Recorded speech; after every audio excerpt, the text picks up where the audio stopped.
Assalomu alaykum. Hayit dasturxoningiz uchun mazali paxlava tayyorlaymiz.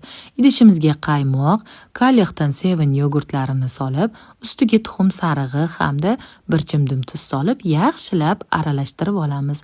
Oppoqqina unlarni elakdan o'tkazib olib, Kalyahdan mazali sifatli sariyog'ni solamiz. Bu sifatli sariyog' bilan xamiringiz yana ham og'izda eruvchan, mazali bo'ladi.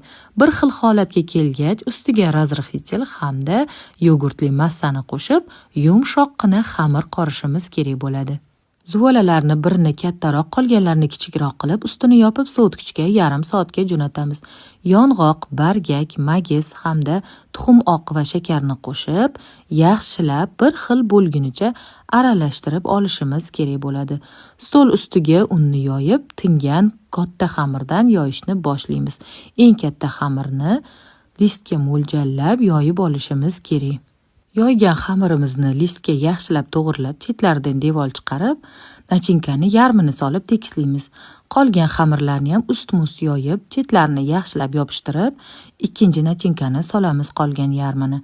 Yaxshilab buni ham tekislab, oxirgi xamirni yopamiz va chetlarini yaxshilab vilka yordamida yopishtirib chiqamiz. Ustiga tuxum sarig'ini surib, pichoq bilan o'zimizga kerakli bo'laklarda bo'lib olib, duxovkaga jo'natamiz.